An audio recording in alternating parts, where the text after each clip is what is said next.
Okay दोस्तों, ये हमारा फर्स्ट लेक्चर है मूविंग चार्जेस एंड मैग्नेटिज्म का, राइट।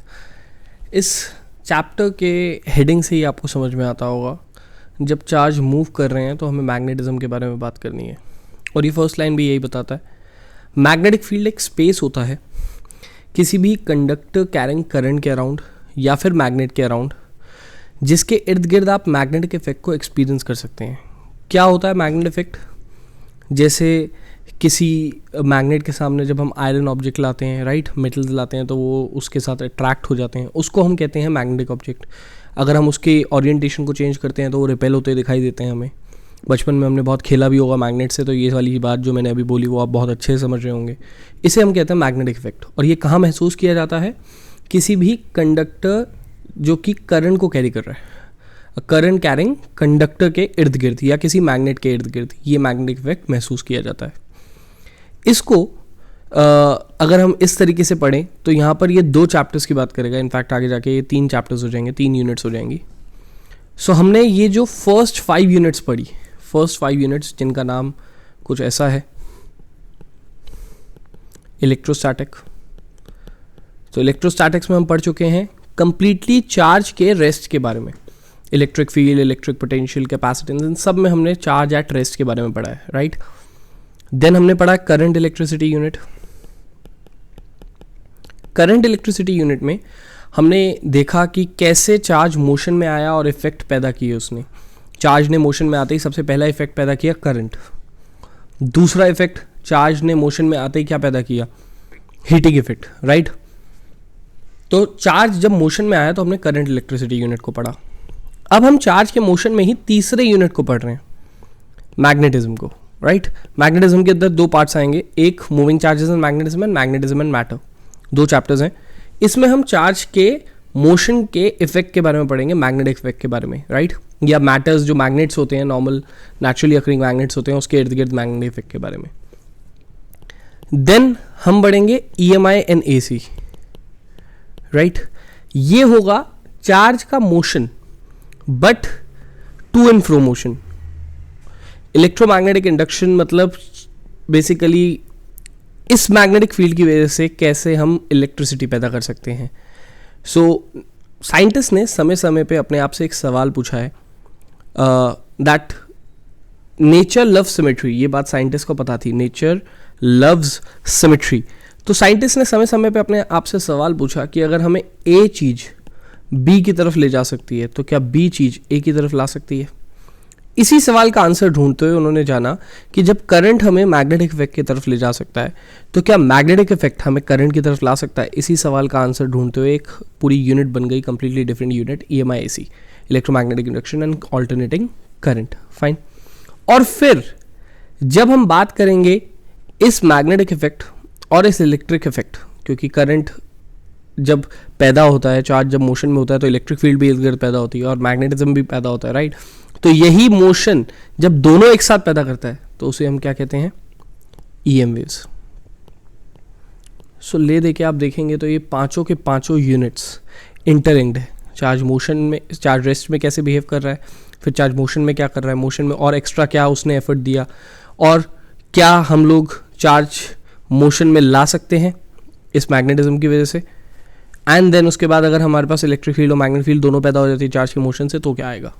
यही यहाँ पर लाइन लिखी हुई है। It means if charge at rest produce only electric field around itself, a charge having uniform motion produce electric as well as magnetic field around itself, while वही charge जो motion में है, इफ इट्स एक्सेलरेटेड, मतलब उसकी speed जो है वो change कर रही है, राइट, डायरेक्शन चेंज कर रही है, अगर वो किसी भी तरीके से एक्सेलरेटेड है तो it will emit what? Electromagnetic radiation.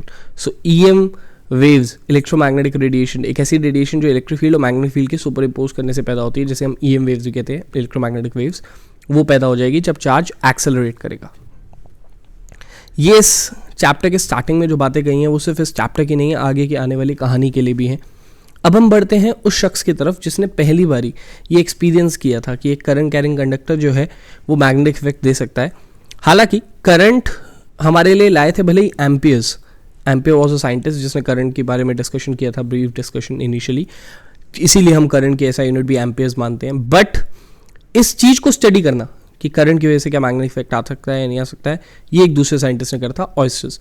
सो ऑयस्टेड के कुछ एक्सपेरिमेंट है, उसके ऊपर भी डिस्कशन करेंगे एंड जानेंगे कि उन्होंने कैसे देखा था कि एग्जैक्टली एक करंट कैरिंग कंडक्टर किसी भी मैग्नेटिक इफेक्ट को पैदा कर सकता है।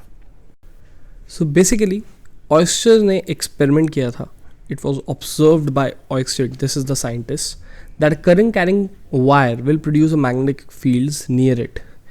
So टेस्ट करने के लिए उन्होंने एक मैग्नेटिक निडल लिया, right, magnetic needle north south position यहाँ पर, and which can rotate freely about a vertical axis. इस वर्टिकल एक्सेस पे ये ईजिली रोटेट कर सकती थी। तो पहले इस कन्फिगरेशन को देखते हैं, फिर इस पे आएंगे, राइट। सो एक positive terminal to negative terminal current इन्होंने फ्लो कराया एक वायर में, की को क्लोज करके। जैसे ही करंट फ्लो किया, ये नॉर्थ साइड वाला निडल इस तरफ, राइट, टुवर्ड्स वेस्ट, और साउथ वाला निडल इस तरफ टुवर्ड्स ईस्ट शिफ्ट हुआ, राइट। ये चीज़ ऐसे देखी ऑयस्टर्स ने। देन ऑयस्टर ने ऐसा सोचा कि माइट भी चांसेस कि हो सकता है ये अचानक से इधर डिफ्लेक्ट कर गया हो, तो इस चीज़ को रीचेक करने के लिए उन्होंने अब सेल की पोजीशन इंटरचेंज करी, नेगेटिव टर्मिनल को इस तरफ एंड पॉजिटिव टर्मिनल को इस तरफ, और फिर उन्होंने रिजल्ट देखा, ठीक उसके उल्टा निकला, क्योंकि करंट ने अपनी डायरेक्शन बदल दी थी। पहले करंट यहाँ से यहाँ जा रहा था, राइट, तो यहाँ पर मैग्नेटिक इफेक्ट ऐसा प्रोड्यूस हुआ कि ये इस तरफ शिफ्ट हुआ टुवर्ड्स वेस्ट। अब करंट जब ऐसे जाने लगा तो यही निडल टुवर्ड्स ईस्ट शिफ्ट हो गई। इससे उन्हें एश्योरेंस मिली कि yes, a current carrying conductor will definitely produce a magnetic field. अब इसी चीज़ को जैसे, क्योंकि ये 1820 में हुआ था, आखिर ये ऑयस्टर ने किया था 1820 में, राइट। सो 1820 में ऐसा हुआ था, तो 1827 में लेटर ऑन, क्योंकि एम्पेयर्स ने वो दिया था करंट का रूल, तो 1827 में एम्पेयर्स ने भी इसके ऊपर एक्सपेरिमेंट किया और उन्होंने भी एक अपना रूल निकाला, राइट। उनका रूल जो है वो एम्पेयर्स स्विमिंग रूल के नाम से जाना जाता है। उस रूल को देखते हैं और फिर उस रूल को इसके साथ कंपेयर करके एक कॉमन वर्ड निकालेंगे। 1827 में, आफ्टर 1827 में एम्पेयर्स ने एक्सपेरिमेंट किया और उन्होंने एक रूल निकाला दैट, इमेजिन करिए कि एक इंसान स्विमिंग कर रहा है, इसीलिए उसका एम्पेयर स्विमिंग रूल नाम रखा गया है। इमेजिन करिए एक इंसान स्विमिंग कर रहा है ऐसे, इन सच अ वे कि वो इंसान एक वायर के रूप में है, एंड उस इंसान में करंट जा रहा है from tail to top, tail to head, right. So पैरों से सर की तरफ करंट फ्लो कर रहा है, ऐसा इमेजिन करिए। सो जहां भी उसके लेफ्ट हैंड इशारा करेंगे, वहीं पर मैग्नेटिक नीडल मूव करेगा। According to this rule, if we imagine a man is swimming along a wire in the direction of the current, with his face always turned towards the needle, so that current enters his feet and leaves to the head, then the north pole of the magnetic needle will be deflected towards his left hand. So अगर tell से head की तरफ current जा रहा है, तो जो magnetic needle का नॉर्थ पोल होगा वो हमेशा टुवर्ड्स लेफ्ट की तरफ इशारा करेगा। इसी रूल को, उस रूल के साथ अगर आप देखेंगे तो इन्होंने एक सिनोनिम निकाला था, that is snow rule. Synonym क्या था? Snow rule, which stated if current flows from south to north, if current flows from south to north, needle will show off west. So needle किस तरफ इशारा करेगी? Waste की तरफ। आप देख सकते हैं ये है साउथ, ये है नॉर्थ, ये है वेस्ट, ये है east.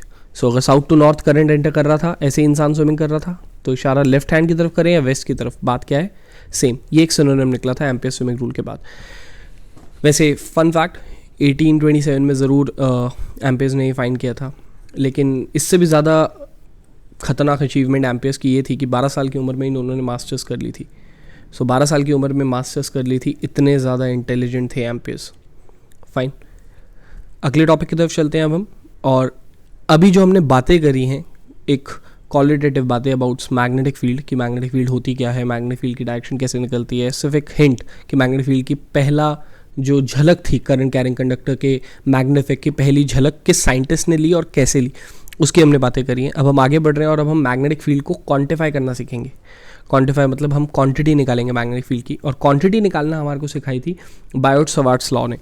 So बायोट-सवार्ट was a scientist जिसने हमें एक लॉ दिया, जिसने हमें मैग्नेटिक फील्ड को क्वांटिफाई करना सिखाया, राइट, कैलकुलेट करना सिखाया। उसकी तरफ बढ़ते हैं. So there were two scientist. First scientist का लास्ट नेम था बायोट एंड सेकेंड साइंटिस्ट का लास्ट नेम था सवार्ट्स. सो बायोट सवार्ट्स लॉ जो है वहीं से आया है और इन्होंने डील किया था एक स्मॉल करंट कैरिंग एलिमेंट से. इन्होंने मैग्नेटिक फील्ड ज़रूर निकाली थी but small magnetic field with the help of small current carrying element DL. So this law deals only with the magnetic field induction at a point due to a small current carrying element as shown in the figure. ये आप figure देख सकते हैं, एक small carrying element यहाँ पर लिया हुआ है हमने डीएल, राइट. इसको अगर आप चाहें तो थोड़ा सा डार्कन कर लीजिए. ये रहा डीएल इतना सा. एंड इस स्मॉल करंट कैरिंग एलिमेंट की बात करें तो यहाँ पर हमारे पास करंट है, डीएल वेक्टर है. डीएल वेक्टर लेंथ का देखिए कोई डायरेक्शन तो होता नहीं है बट येस यहाँ पर डीएल वेक्टर की डायरेक्शन वही दी गई है जिस डायरेक्शन में करंट फ्लो कर रहा है. तो अगर करंट अपसाइड जा रहा है तो डीएल वेक्टर की डायरेक्शन भी अपसाइड ही है, राइट. एंड एक आर वेक्टर है, एक आर पॉइंट है जिसके ऊपर आपको निकालना है आर दूरी पर, राइट. उस पर आपको मैग्नेटिक फील्ड निकालना है पी पॉइंट. आर उसकी दूरी है from that current carrying element and theta angle form हो रहा है between R and DL. Theta angle form हो रहा है. सो यहाँ पर हमें बताया गया था that DB small magnetic field will be directly proportional to IDL. DB will be inversely proportional to r square and dv will be directly proportional to sin theta. So Biot Savart's law ने ये एक formation दिया था जिसको अगर हम एक साथ लिखते हैं तो हम लिखना चाहेंगे db is proportional to ideal sin theta by r square. और इसी को जब फॉर्मूले में लाए थे तो प्रोपोर्शनैलिटी कांस्टेंट लाना पड़ा था mu naught by 4 pi IDL sine theta by R square. Fine. ये उनका यहाँ पर म्यू नॉट बाय 4 पाई एक प्रोपोर्शनैलिटी कांस्टेंट था जिसमें म्यू नॉट बाय 4 पाई की फ्री स्पेस में वैल्यू होती थी 10⁻⁷ टेस्ला मीटर पर एम्पियर. बिकॉज टेस्ला ऐसा यूनिट होती है मैग्नेटिक फील्ड की. सो टेस्ला मीटर पर एम्पियर. और ये म्यू नॉट जो है यहाँ पर उसको परमेबिलिटी कहा जाता है. परमेबिलिटी ऑफ फ्री स्पेस जिसकी वैल्यू अगर आप देखेंगे तो आपको दिखाई देगी 4 पाई इंटू 10⁻⁷, राइट. मैंने बस 4 पाई वहाँ से मल्टीप्लाई कर दिया 10⁻⁷ के साथ. ये फ्री स्पेस की परमेबिलिटी है. परमेबिलिटी मटेरियल का रेजिस्टेंस होता है कि वो कितना अलाउ करते हैं मटेरियल को मैग्नेटाइज होने में, राइट.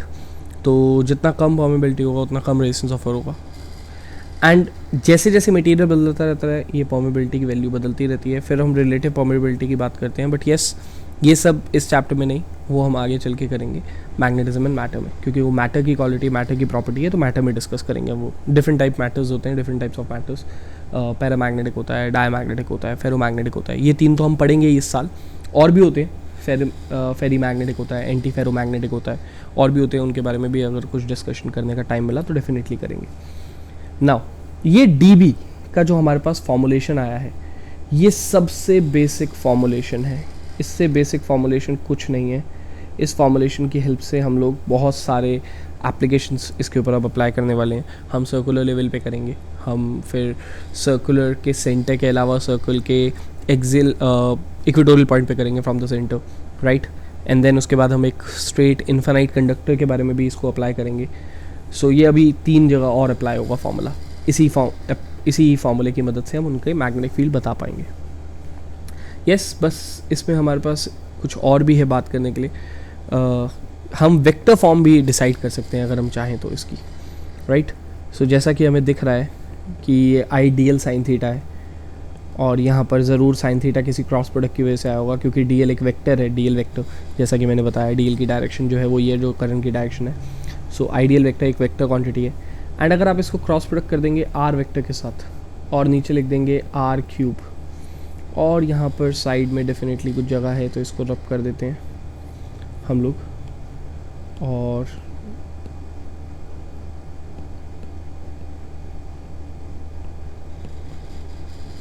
यहाँ लिख देते हैं म्यू नॉट बाय 4 पाई,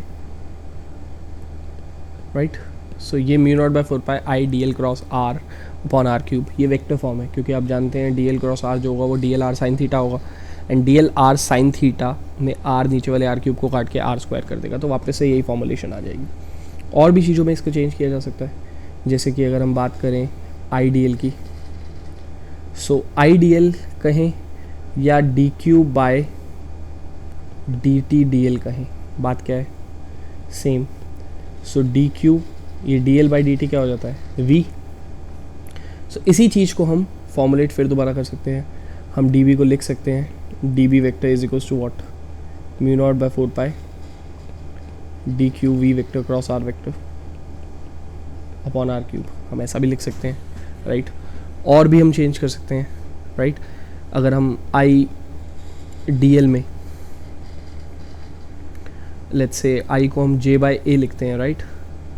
सो आई को हम जे बाय ए, जे इंटू ए लिखते हैं, sorry, J into A, that is current density into area, A into d L लिख दें, क्योंकि आई की जगह जे इंटू ए आ जाएगा, j vector a into d l d v हो जाएगा। सो ये जे डी वी हो जाएगा।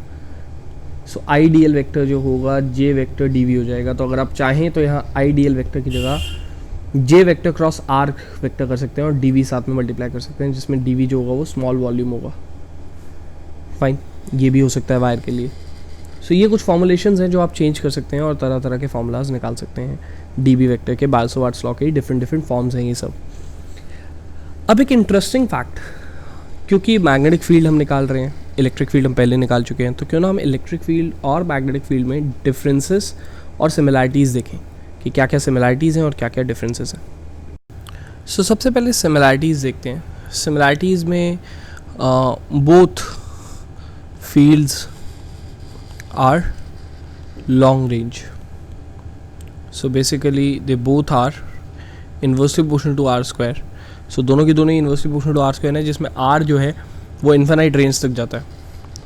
सेकेंड सिमिलैरिटी जो दोनों में है, दैट बोथ फील्ड्स ओबेज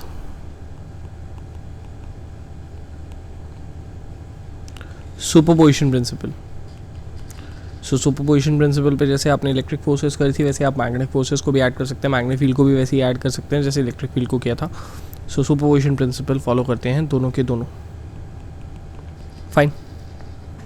तीसरा, मैग्नेटिक फील्ड जो है एक लीनियर सोर्स की वजह से आता है, जैसे लीनियर सोर्स की वजह से आता है चार्ज इलेक्ट्रिक फील्ड। या इस चीज़ को आप ऐसे भी देख सकते हैं कि किसी भी पॉइंट पर अलोंग दी टेंजेंट जो है वो आपको डायरेक्शन बता सकता है मैग्नेटिक फील्ड और इलेक्ट्रिक फील्ड दोनों की ही। फाइन, ये तो तीन थी सिमिलैरिटीज़ इनके अंदर। अब हम बात कर रहे हैं डिससिमिलैरिटीज़ के बारे में, कि ऐसी कौन कौन सी चीज़ें हैं जिन पे ये दोनों खड़े नहीं उतरते हैं एक साथ। सबसे पहली और सबसे इम्पॉर्टेंट चीज़, जो इलेक्ट्रिक फील्ड है वो प्रोड्यूस होती है एक स्केलर क्वांटिटी की मदद से। Is produce with the help of scalar quantity। कौन है वो scalar quantity? Q, charge. And magnetic field on the other hand produced with the vector quantity। So vector quantity कौन है? मैग्नेटिक फील्ड जिससे produce होती है आइडियल वेक्टर। फाइन, इससे पैदा होती है मैग्नेटिक फील्ड। सेकेंड इम्पॉर्टेंट जो है इसमें वो ये है कि इलेक्ट्रिक फील्ड जो होती है वो इंडिपेंडेंट ऑफ थीटा है।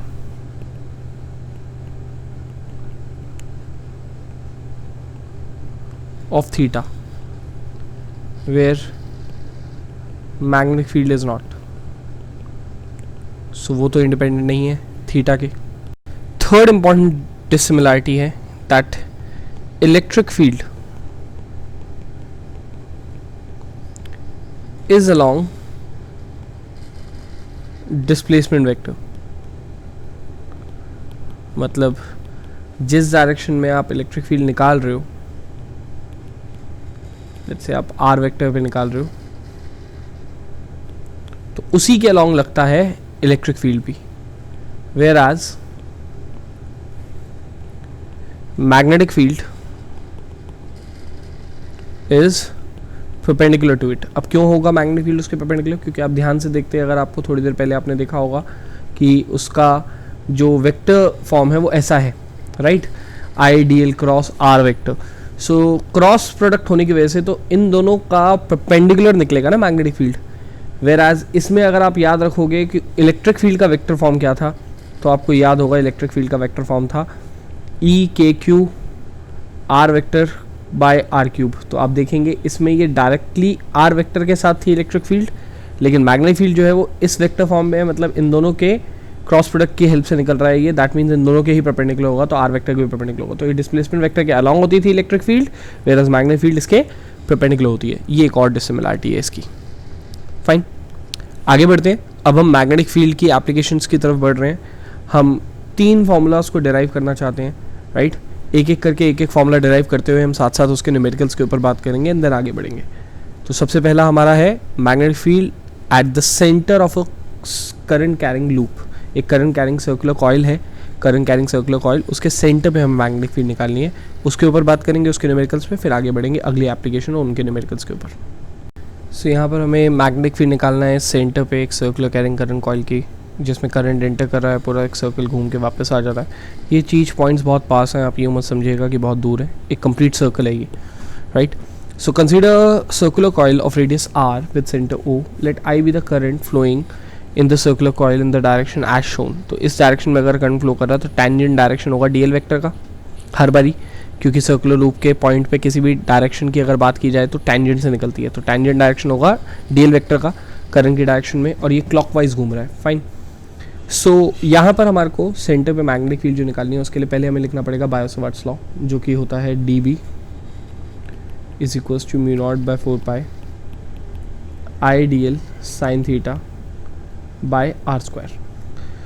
तो सबसे पहले हमें ये देखना होगा कि साइन थीटा क्या है। क्या साइन 90 है, जो कि 1 होता है, because theta between, that is angle between D L vector and R vector. तो जैसा कि मैंने कहा टेंजेंट से निकलता है, तो टेंजेंट हमेशा रेडियस के साथ क्या होता है, परपेंडिकुलर इज 90 डिग्री। तो इसलिए साइन 90 क्या हो गया, 1। एक प्रॉब्लम सॉल्व। दूसरी चीज़, ये dB है, इस dl के मदद से ये निकला है dB, मतलब इस छोटे से करंट एलिमेंट की मदद से ये छोटी सी मैग्नेटिक फील्ड निकली है। तो ऐसे ही ये सब जब सेम डायरेक्शन में मैग्नेटिक फील्ड थोड़ी डालेंगे तो सारी मैग्नेटिक फील्ड ऐड होगी।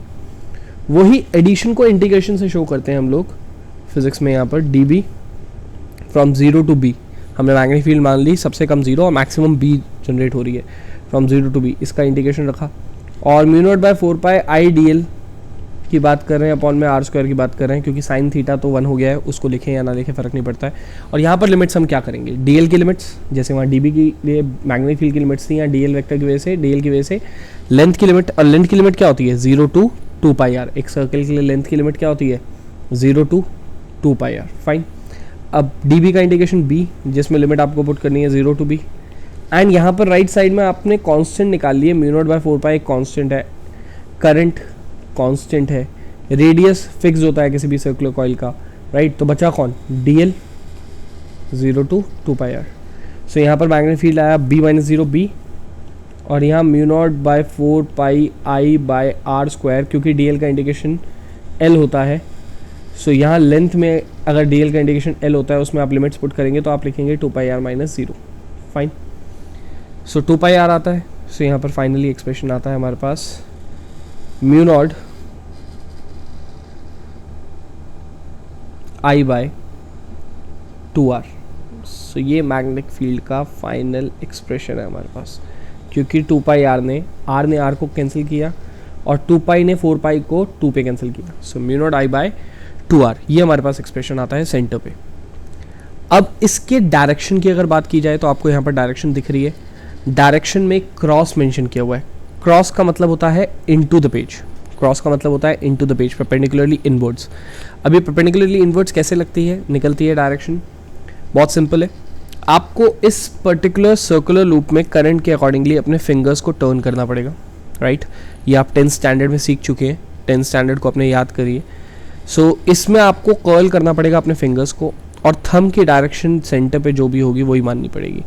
सो अगर आप कर्ल करेंगे इसमें फिंगर्स को तो आपका थंब इनटू द पेज निकलेगा। फाइन। और अगर एक और है कि जिसमें इसको हम एक स्ट्रेट कंडक्टर मान लें, इतने छोटे से को हम स्ट्रेट कंडक्टर मान लें या थंब प्लेस करें, और कर्ल फिंगर्स का यहाँ पर करेंगे, आप यहाँ थंब प्लेस करेंगे तो कर्ल यहाँ पर करेंगे तो इनटू द पेज जाते हुए दिखेगा। फाइन, उसकी फिगर्स मैं आपको दिखाता हूँ कैसे वो थंब वाला या कैसे वो कर्ल वाला की आपको एक हैंड की पिक्चर दिखाता हूँ मैं कि कैसे करते हैं हम लोग। सो देखिए इस फिगर में ये जैसे क्लॉकवाइज था, इस फिगर में एंटी क्लॉकवाइज करंट है, तो थंब बार बार प्लेस किया जा रहा है एंटी क्लॉकवाइज डायरेक्शन में।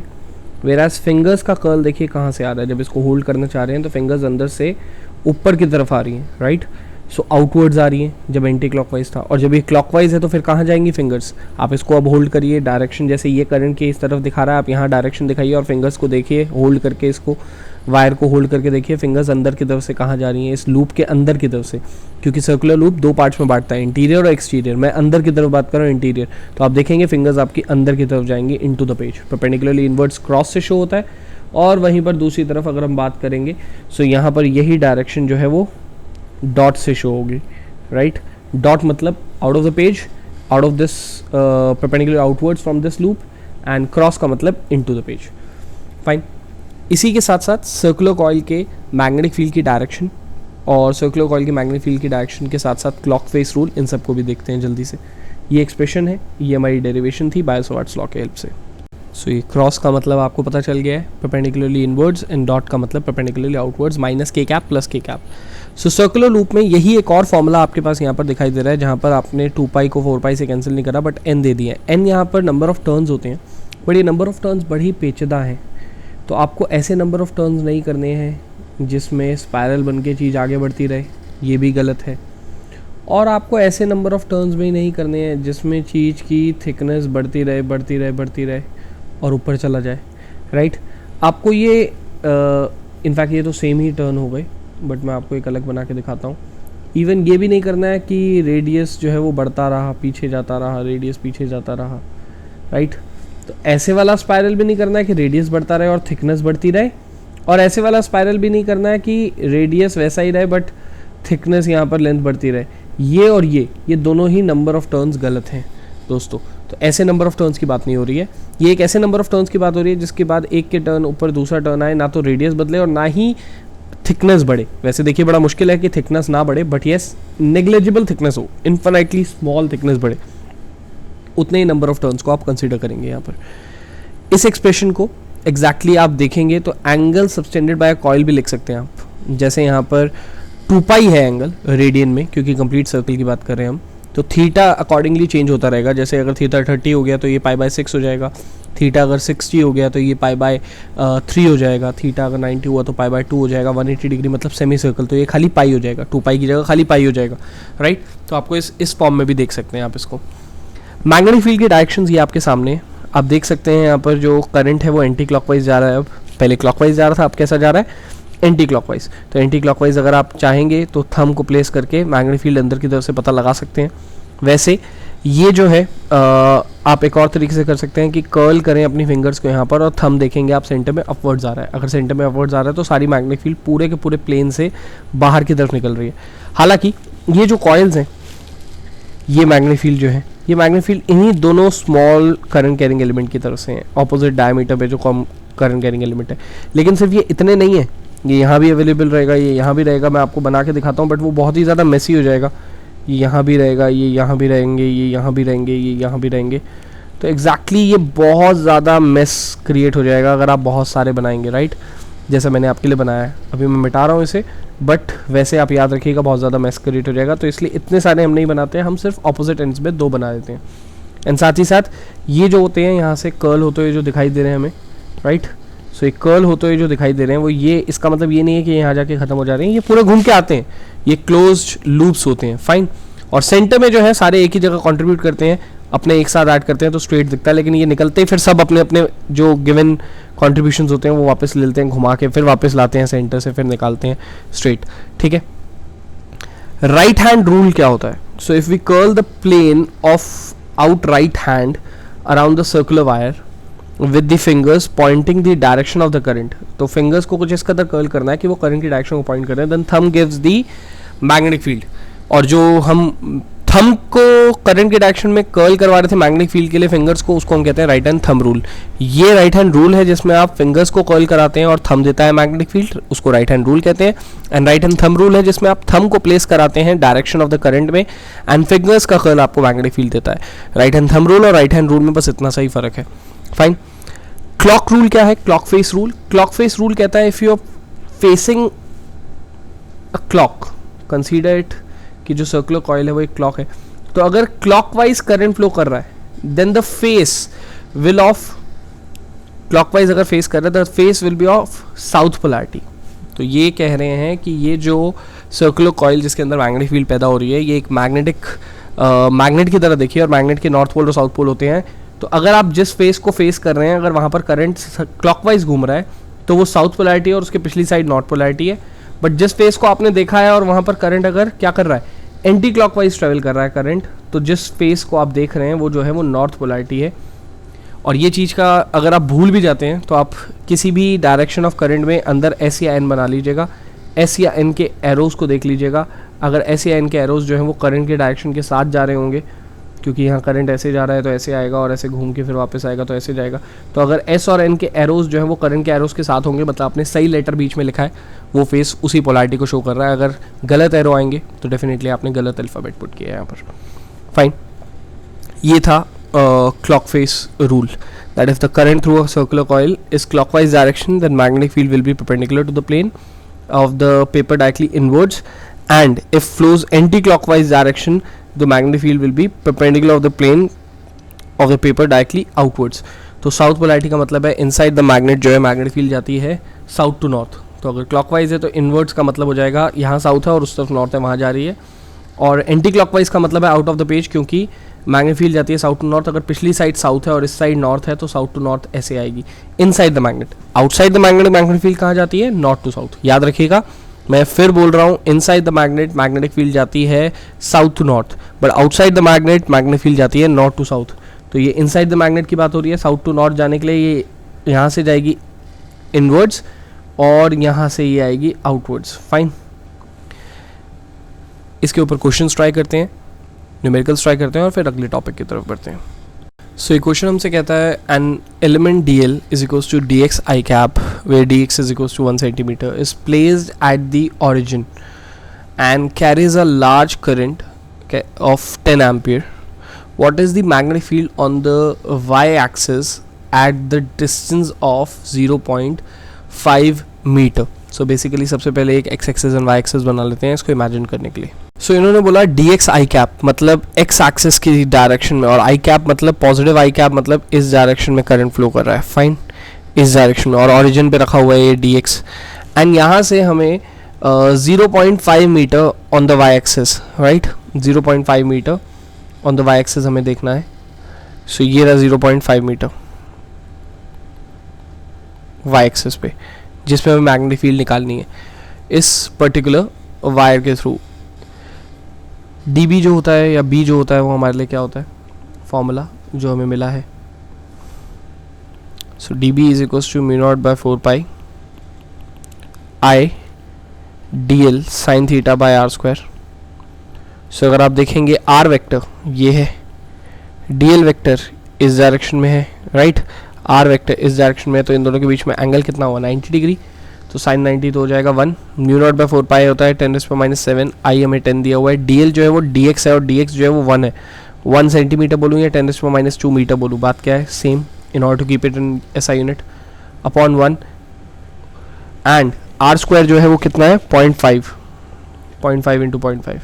सो बेसिकली ये है हमारा magnetic field, small magnetic field, जिसमें हम पॉइंट एंड पॉइंट प्लेस करके 2 0 ऊपर and then 25.4 into 10⁻⁷, 0.4 into 10⁻⁷ tesla, ये हमारे पास मैग्नेटिक फील्ड आ जाएगी।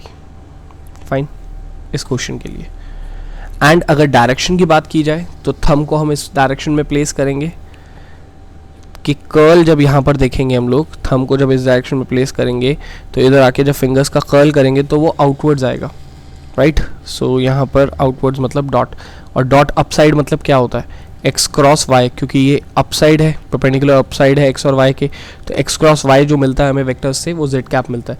सो यहाँ पर अगर हम चाहें तो इसका वेक्टर फॉर्म लिख सकते हैं, और वेक्टर फॉर्म होगा b is equals to 0.4 into 10⁻⁷ k cap. Fine, ये हमारे पास इसका वेक्टर फॉर्म है जिसमें हमने इसकी डायरेक्शन भी मेंशन कर दी है इस मैग्नीट्यूड की। अगले क्वेश्चन को देखते हैं। सो इस क्वेश्चन में हमें दिए हुए हैं दो wires loops P Q R S P, and जो कि फॉर्म हो रहे हैं दो सेमी सर्कुलर से, जिसका रेडियस एक का R1 है और दूसरे का R2 है, जिसमें R1 छोटा है R2 के मुकाबले। एंड यहाँ पर हमें मैग्नेटिक फील्ड निकालनी है इस पॉइंट O पे। तो सबसे पहले हम लोग इस पर्टिकुलर करंट एलिमेंट और इस पर्टिकुलर करंट एलिमेंट के लिए प्रूफ कर देते हैं that there will be no magnetic field with the help of SR and with the help of QP। So for SR and QP, the angle between dl vector, the angle between dl vector and R vector is 180 degree and 0 degree respectively.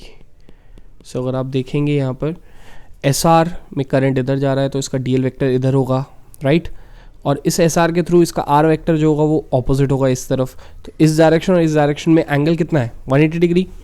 Similarly यहाँ पर अगर आप देखेंगे PQ का जो DL vector होगा, क्योंकि current इधर जा रहा है तो DL वेक्टर इधर होगा, DL वेक्टर इधर होगा और इसका R वेक्टर भी इधर ही होगा, सेम एकदम दोनों एक दूसरे के ऊपर हैं, तो एंगल कितना हो जाएगा 0। एंड दोनों ही सूरतों में साइन 180 की बात करें आप या साइन 0 की बात करें, आंसर क्या होता है 0। और क्योंकि साइन थीटा वहाँ पर अवेलेबल होता है, therefore no magnetic field contributed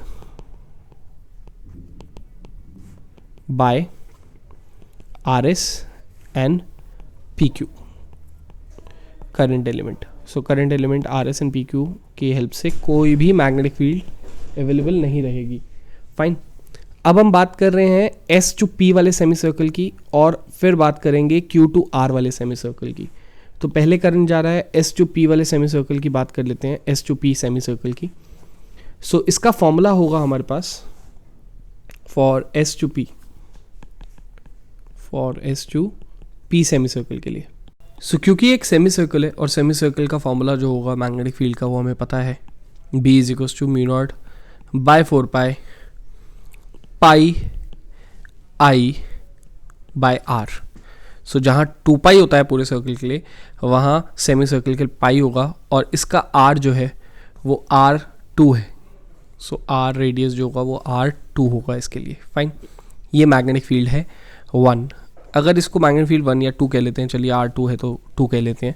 अगर ये मैग्नेटिक फील्ड 2 है तो सबसे पहले इसके डायरेक्शन के ऊपर चर्चा कर लेते हैं। सेंटर पॉइंट पे ये जो सेमी सर्कल है वो डायरेक्शन देगा इनटू द पेज, क्योंकि अगर आप फिंगर्स को कर्ल करेंगे करंट के डायरेक्शन में तो थंब आएगा इनटू द पेज, राइट। और इनटू द पेज का मतलब क्या है, let's say into the page को हम माइनस के कैप लिख देते हैं, ठीक है। So minus K cap direction में है ये। एंड अगर हम बात करेंगे फिर इसके बाद फॉर Q टू R वाले सेमी सर्कल के लिए, तो इसको हमें लिखना पड़ेगा B1, क्योंकि इसका रेडियस 1 है, म्यू नॉट बाय 4 पाई, ये भी एक सेमी सर्कल है, पाई I बाय R1। और इसके लिए बात करेंगे अगर हम डायरेक्शन के लिए, तो ये जो होगा Q टू R वाला, इसमें कर्ल करने पे फिंगर्स थंब आउटवर्ड्स आ रहे हैं। आउटवर्ड्स का मतलब क्या होता है, आउटवर्ड्स का मतलब होता है प्लस के कैप, राइट। ये इसकी डायरेक्शन है। तो अगर आप देखेंगे B1 एंड B2 दोनों ऑपोजिट डायरेक्शन में, तो ऑपोजिट डायरेक्शन में चीज़ें सब्ट्रैक्ट होती हैं, वेक्टर सब्ट्रैक्ट होते हैं, लेकिन किस में से किसको, आप इसमें से इसको माइनस करना चाहेंगे या इसमें से इसको माइनस करना चाहेंगे, ये पार्ट डिसाइड करेंगे इनकी वैल्यूज़। म्यू नॉट बाय 4 पाई दोनों में कॉमन, पाई दोनों में कॉमन, आई दोनों में कॉमन, R1 और R2 दोनों में अलग है। जिसका कम रेडियस उसकी मैग्नेटिक फील्ड ज़्यादा, जिसका ज़्यादा रेडियस उसकी मैग्नेटिक फील्ड कम, क्योंकि इन्वर्सली प्रोपोर्शनल है यहाँ पर। देयरफॉर बी नेट जो होगा वो क्या होगा, B1 माइनस B2 मतलब mu naught by 4 pi I common, ये सब तो कॉमन था। एंड इसके बाद ब्रैकेट में क्या बचेगा, 1 bye R1 minus 1 bye R2। अगर आप चाहें तो पाई कैंसिल भी कर सकते हैं। एंड ये हमारे पास बी नेट अवेलेबल हो गया। ये फाइनल हमारे पास नेट मैग्नेटिक फील्ड है, जिसमें कंट्रीब्यूशन 2 ही एलिमेंट्स ने दिया, दो सेमी सर्कल्स ने, एक SP और एक QR ने। RS और PQ जो स्ट्रेट करंट कैरिंग कंडक्टर थे उन्होंने कोई अपना कंट्रीब्यूशन नहीं दिया, उसका रीज़न हमने यहाँ पर पहले ही मेंशन कर दिया है। ये नेट मैग्नेटिक फील्ड है eight the centre O। Fine, last question की तरफ बढ़ रहे हैं हम लोग। Last question of this particular uniform circular motion. इस पर्टिकुलर क्वेश्चन में हमें पूछा गया circular segment of radius 10 centimetre subtends an angle of 60 degree at the center. A current of 9 ampere is flowing through it. Find the magnitude and the direction of the magnetic field produced at the center. So इस particular question में अगर आप B को देखेंगे, so B mu naught by 4 pi, और angle क्योंकि 60 degree सबसेंड किया है तो अभी भी मैंने बोला था angle subtended by the arc radians में अगर पुट करेंगे तो 60 डिग्री को पुट करना पड़ेगा pi by 3 into I by R. यही हमारा बेसिक फॉर्मूला है, राइट। और इस बेसिक फॉर्मूले को अप्लाई करके हम मैग्नेटिक फील्ड की स्ट्रेंथ निकाल सकते हैं। साथ ही साथ फिर दोबारा इस पर्टिकुलर एलिमेंट और इस पर्टिकुलर एलिमेंट की चिंता मत करिएगा, क्योंकि इस पर्टिकुलर एलिमेंट में जो डीएल वेक्टर है वो ऐसे है और आर वेक्टर भी ऐसे ही है, तो एंगल जो है वो क्या है 0, साइन 0 0। इस पर्टिकुलर डीएल एलिमेंट का डीएल वेक्टर ऐसे जा रहा है और आर वेक्टर नीचे की तरफ है ऑपोजिट से, तो ये 180 डिग्री बना रहा है, तो ये भी कोई कंट्रीब्यूशन नहीं करेगा। तो सारा कंट्रीब्यूशन इस P to Q आर्क का होगा, जिसकी वैल्यू हमें साफ तौर पे पता है म्यू नॉट बाय 4 पाई 10⁻⁷ होती है। पाई को आप 3.14 या 22/7 लिख सकते हैं, इनटू में नीचे 3 है। आई जो है हमारे पास वो 9 एम्पियर है, एंड जो हमारे पास रेडियस है वो 10 सेंटीमीटर है। 10 सेंटीमीटर मतलब 0.1 मीटर, राइट। इसको सॉल्व करेंगे आपके पास मैग्नेटिक फील्ड का आंसर निकल जाएगा, जो कि है 9.45 इंटू 10⁻⁶ टेस्ला। फाइन, ये हमारे पास मैग्नेटिक फील्ड है। और इस मैग्नेटिक फील्ड की इन्होंने डायरेक्शन भी पूछी है। सो डायरेक्शन जो होगी वो हमारे सेम रूल से निकलेगी कि हमने इसके अक्रॉस कर्ल करा अपने फिंगर्स को, राइट, और थंब जो है वो शो कर रहा है सेंटर पे inwards into the page. So हम लिखेंगे it is perpendicularly into the plane, जिस प्लेन में वो आर्क है उससे परपेंडिकुलरली इनवर्ड्स जा रहा है। या फिर अगर आप वैसे लिखना चाहते हैं तो आप इनवर्ड्स को -k भी लिख सकते हैं, राइट। ये अगर XY प्लेन है तो -k when arc is placed in XY plane, ठीक है, जिसमें हॉरिजॉन्टल x होना चाहिए और वर्टिकल y। अगर XY प्लेन में वर्टिकल को आपने x और हॉरिजॉन्टल को y रख दिया तो यही माइनस जो है वो प्लस हो जाएगा फिर, ठीक है। ये सारी बातें जो हैं वो डेफिनेटली आपके सोचने के लिए, खुद आप अब इस लायक हो चुके हैं 11th स्टैंडर्ड के वेक्टर्स को इतना सारा पढ़ने के बाद, और अभी भी इलेक्ट्रिक फील्ड आपने इतना अच्छे से करा है, उसमें भी वेक्टर्स का बहुत नॉलेज थी, तो आप अच्छे से समझ रहे होंगे मैं क्या कह रहा हूँ। अगले टॉपिक की तरफ बढ़ता हूँ मैं अपने, जिसमें एक लूप है जिसके इक्वेटोरियल पॉइंट के ऊपर मुझे मैग्नेटिक फील्ड निकालनी है, और फिर उसके क्वेश्चंस को ट्राई करेंगे। सो पहले इस पर्टिकुलर कॉइल के मैग्नेटिक फील्ड को निकालने से पहले इसके बारे में बहुत सारी बातें कर लेते हैं। बहुत कुछ मेंशन किया गया है इस फिगर में। ये फिगर डायरेक्टली मैं आपको बना के दिखा रहा हूँ, ये आपको वहाँ खुद बनानी है, राइट। तो थोड़ी कॉम्प्लेक्स है, पहली बारी में ये अच्छे से सीख लीजिए। Consider circular coil of radius r with centre O। ये एक सर्कुलर कॉइल है जिसका ये सेंटर है O और जिसका ये रेडियस है r। Let the plane of the coil be perpendicular to the plane of the paper. इस कॉइल के प्लेन को पेपर जिस पे आप ये बना रहे हैं उसके परपेंडिकुलर मान लीजिए, right. Plane of the coil be perpendicular to the plane of the paper. तो पेपर पे एक ऐसा रखा हुआ है, ऐसे एज पे, right, and current I flowing through it. Now magnetic field जो है वो हमें P पॉइंट पे निकालनी है, सेंटर से P पॉइंट जो कि उसके एक्सेस पे है, वो एक्सेस जो कि परपेंडिकुलर है from the plane, and x distance पे है वो P point from the centre. Fine, तो अगर रेडियस r है, ये x है, तो ये पाइथागोरस थ्योरम से √x² + r² निकल जाएगा। किसी भी डीएल वेक्टर से P पॉइंट का डिस्टेंस जो है वो √x² + r² होगा। यहाँ पर ये फाई है अवेलेबल आपके पास, और यही फाई ये वाला फाई है, राइट। सो इसके थ्रू आप पता लगा सकते हैं कि ये जो dB है, जो इसके लिए वर्टिकली ऑपोजिट एंगल है, जो कि यहाँ पर अच्छे से दिखेगा नहीं क्योंकि ये एक 3D फिगर है। सो ये जो dB है जिसके लिए वर्टिकली ऑपोजिट एंगल फाई है, ये dB cos फाई इधर जाएगा एंड dB sin फाई इधर जाएगा। तो अगर ये वाले DL के लिए dB का cos फाई इधर और sin फाई इधर है, राइट। सो आप बात करेंगे इस वाले dB के लिए, इस वाले DL के लिए, इसका dB जो होगा इस तरफ के DL के लिए जो dB होगा उसका cos फाई इस तरफ और sin फाई इधर। तो सबके sin फाई हर opposite, diagonally opposite, diameter diametrically opposite current element का हर एक का cos phi वाला कंपोनेंट एक दूसरे के खिलाफ होगा, whereas sin phi वाला कंपोनेंट जो है वो ऐड होता जाएगा, राइट ये यहाँ पर हमें बता रहा है। तो बायो-सवार्ट्स लॉ तो हमें खाली इतना ही बताता है कि mu naught is equals to mu naught by 4 pi I D L sine 90, क्योंकि ये जो डी एल वेक्टर है वो इसके साथ जो एंगल बना रहा है आर वेक्टर के साथ वो 90 है, तो साइन 90 बाई आर स्क्वायर, जिसमें आर स्क्वायर की अगर बात की जाए तो वो है X square plus are square, right. और इस डी बी के जो कॉम्पोनेंट्स हैं उसमें हर डी बी कॉस फाई वाले के लिए एक इक्वल मैग्नीट्यूड और ऑपोजिट डायरेक्शन में कॉम्पोनेंट खड़ा है जो कि उसको कैंसिल आउट कर रहा है, राइट। सो सारे के सारे hence for any two diametrically opposite elements in the loop components perpendicular to the axis of the loop will be equal to the opposite, so they cancel out each other. So axial में सारे के सारे x access की तरफ चले जाएंगे, right उसी access की तरफ जिस एक्सेस की तरफ वो पॉइंट था फ्रॉम द सेंटर। तो डी बी साइन फाइन पाई सारा का सारा इंटीग्रेट होकर आपको दे देगा नेट मैग्नेटिक फील्ड। तो अगर आप नेट मैग्नेटिक फील्ड निकालना चाहते हैं, आप डी बी को निकालना चाहते हैं, तो आपको इंटीग्रेट करना पड़ेगा डी बी साइन फाई।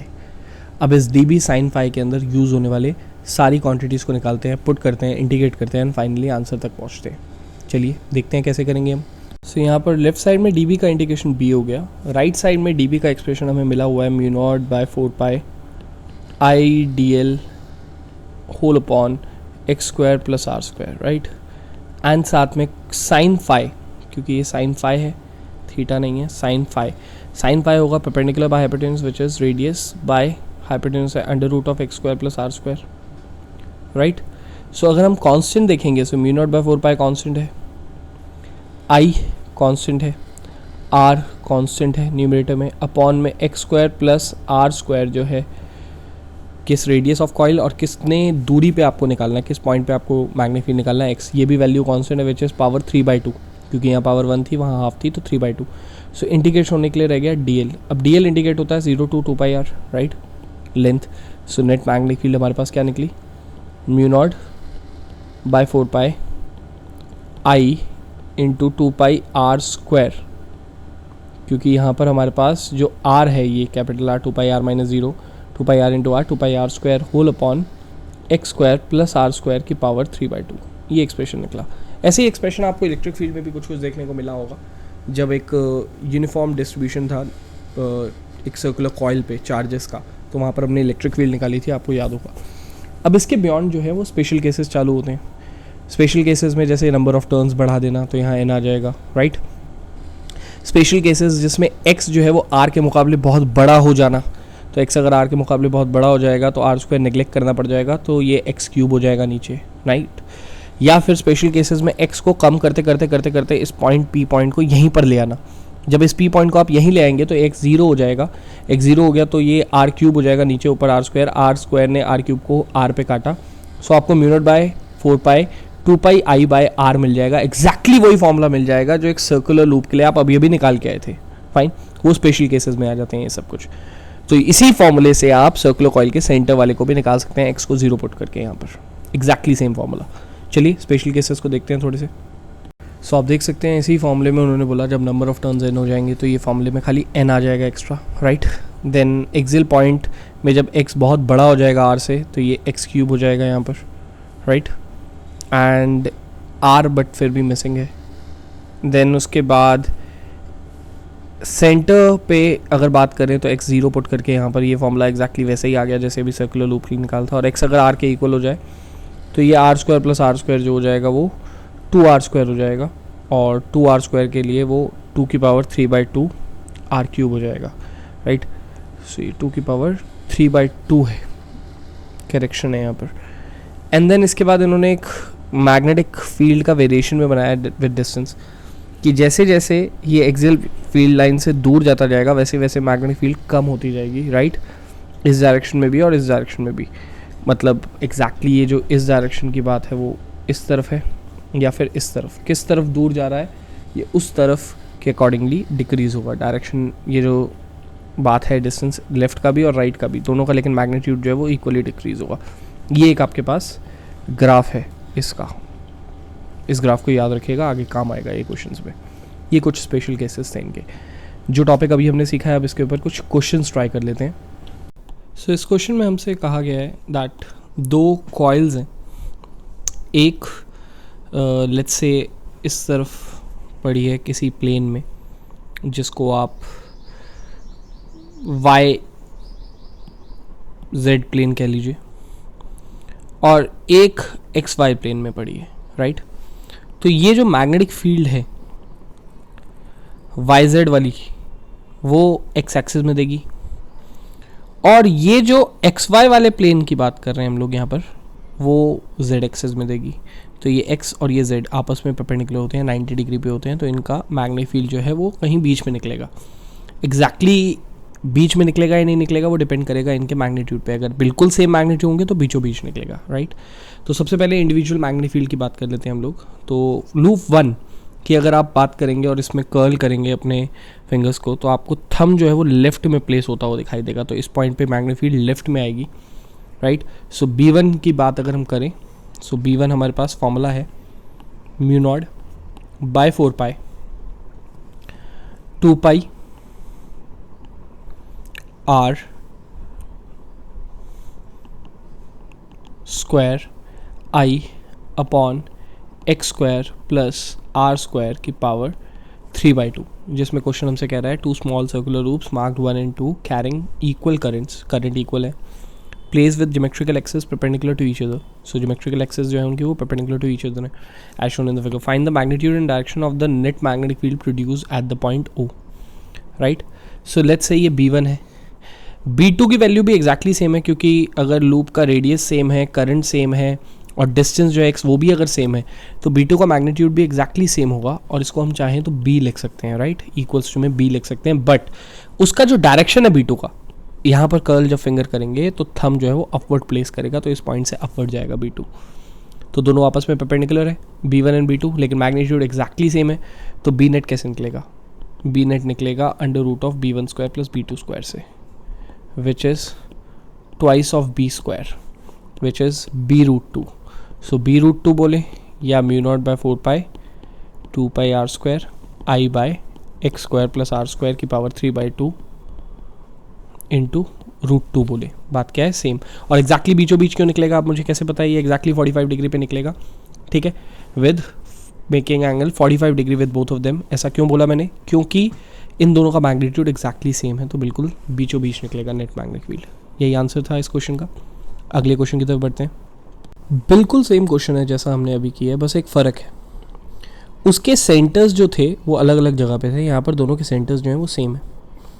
सो यहाँ पर सेंटर्स अगर एग्जैक्टली सेम है तो यहाँ पर आप देखिए इस वाले लूप के थ्रू जो आपकी मैग्नेटिक फील्ड निकलेगी, फर्स्ट वाले लूप के थ्रू, राइट। सो ये वाली लूप के थ्रू जो मैग्नेटिक फील्ड निकलेगी, या इसको क्यू लूप भी कह सकते हैं आप, तो इसमें फिंगर्स टर्न करने से मैग्नेटिक फील्ड इस तरफ निकलेगी सेंटर पे, राइट। और इधर लूप में करंट में अपने फिंगर्स को कर्ल करके देखेंगे, सो आपको थंब जो है वो ऊपर की साइड मिलेगा। सो इस वाले लूप के लिए थंब इधर मिल रहा है, इस वाले लूप के लिए थंब इधर मिल रहा है, तो आप देख रहे हैं पी वाले के लिए BP ऊपर है, BQ इधर है, तो नेट मैग्नेटिक फील्ड कहीं बीच में होगी। एंड क्योंकि 2 आइडेंटिकल सर्कुलर लूप्स है तो रेडियस सेम होगा, करंट भी सेम है, ठीक है। जब सब कुछ सेम है तो मैग्नेटिक फील्ड भी एग्जैक्टली सेम ही निकलेगी। सो BP बोले या BQ बोले, जो होगा मैग्नेटिक फील्ड वो सेंटर वाला ही होगा, that is mu naught I by 2R, क्योंकि सेंटर की बात हो रही है यहाँ पर एग्जैक्टली। सो सर्कुलर लूप का mu naught I by 2R वाला फॉर्मूला यहाँ पर लगेगा, इक्वल्स टू में B। सो अगर आप करेंगे यहाँ पर B नेट के लिए, so same formula under root of BP square plus BQ square, क्योंकि दोनों सेम है, so under root of B square plus B square हो जाएगा, which is under root of 2B square, which is B root 2। B root 2 बोले या mu naught I by 2R into root 2 बोले, बात क्या है सेम, जो कि 45 डिग्री एंगल बनाएगा। 45 डिग्री क्यों बनाएगा? क्योंकि एग्जैक्टली सेम मैग्नीट्यूड बीचों बीच देती है नेट मैग्नेटिक फील्ड, या net vector quantity exactly middle में आएगी उसके।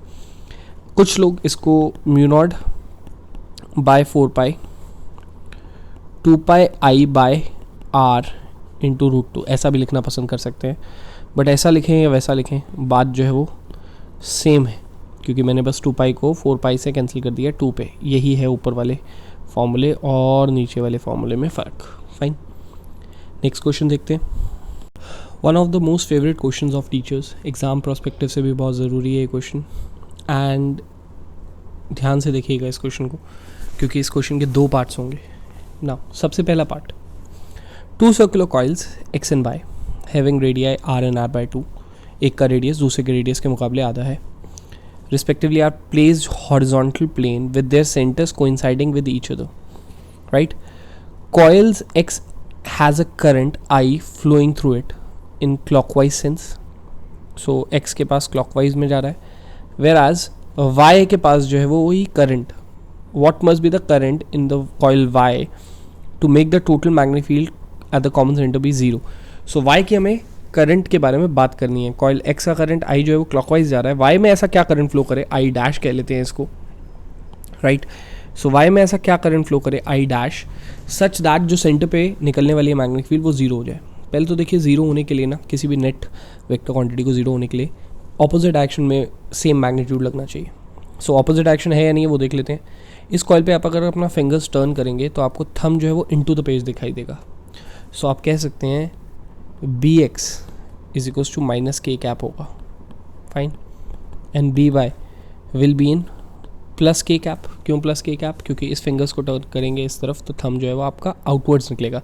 तो जो इनवर्ड्स निकला वो माइनस के कैप, जो आउटवर्ड्स निकला वो प्लस के कैप, तो डेफिनेटली माइनस तो होना ही है. अब बस सेम मैग्नीट्यूड के हो जाए तो बात बन जाए.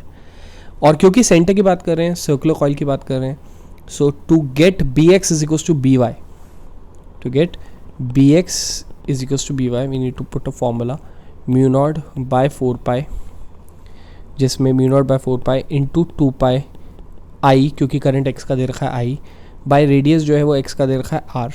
बट बी वाई के लिए mu naught by 4 pi same है, 2 पाई सेम है. आई को आई डैश पुट करना क्योंकि मुझे यही करंट निकालना है सच दैट इनका मैग्नीट्यूड सेम हो जाए. ऑपोजिट डायरेक्शन तो पहले से ही है, पता है हमें, ऑपोजिट डायरेक्शन तो है ही, मैग्नीट्यूड सेम हो जाएगा तो नेट जीरो हो जाएगा. सो आई डैश हमें निकालना है. मैग्नीट्यूड जीरो करने के लिए हम यहाँ पर, मैग्नीट्यूड सेम करने के लिए हम यहाँ पर इक्वल पुट करके इसको आई डैश लिख रहे हैं. और यहाँ पर ये जो रेडियस है इसका वाई का, वाई वाले लूप का, वो हाफ है विथ कंपेरिजन टू एक्स. सब कुछ कैंसिल हो गया यहाँ पर एक्सेप्ट ये 2 यहाँ ही रह गया. सो आई डैश ये जब वहाँ जाके मल्टीप्लाई होगा, हाफ वहाँ जाके मल्टीप्लाई होगा, सो आई बाई 2 हो जाएगा. सो हम बोलेंगे वाई वाले वायर में करंट जो होना चाहिए वो आई बाई 2 होना चाहिए in order to keep the net magnetic field zero. ये हमारे फर्स्ट पार्ट का आंसर है. अब देखिए इस पार्ट का यूज़ करके with the same current flowing in the 2 coils, जो इसमें आई फ्लो कर रहा है वो आई फ्लो करता रहे, और जिसमें आई बाई 2 हमने अभी अभी निकाला है एंटी क्लॉकवाइज वो आई बाई 2 ही फ्लो करता रहे. Y is now lifted vertically upward through a distance R. Y को हमने R distance vertically upward shift कर दिया है.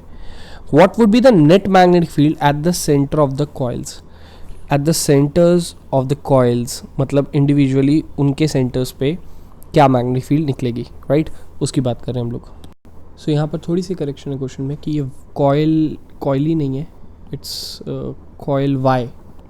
सो आप ये इसको लिख सकते हैं, ये यहाँ पर करेक्शन है, ये कॉइल वाई के बारे में बात कर रहे हैं. सो इसको पढ़िए दोबारा से. What would be the net magnetic field at the centre of coil y. So इस वाई कॉइल के सेंटर पे क्या मैग्नेटिक फील्ड है उसकी बात कर रहे हैं इस कन्फिगरेशन के साथ. सो इसका सेंटर है ओ डैश, इसका सेंटर है ओ.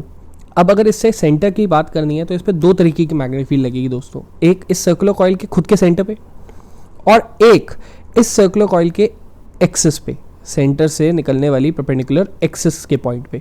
तो 2 तरीके के फॉर्मूले हैं. बी वाई की अगर बात करेंगे हम लोग यहाँ पर, सो बी वाई हमें मिलेगा mu naught by 4 pi 2 pi I dash by R by 2, जिसमें हमने अभी अभी निकाल लिया है म्यू नॉट बाई 2 क्योंकि 2 पाई ने 4 पाई को 2 पे कैंसिल कर दिया, और आई डैश जो है वो आई बाई 2 है, और नीचे पहले से ही पढ़ा है आर बाई 2, ये 2 कैंसिल आउट करेगा. सो ये mu naught I by 2 R हो जाएगा, राइट.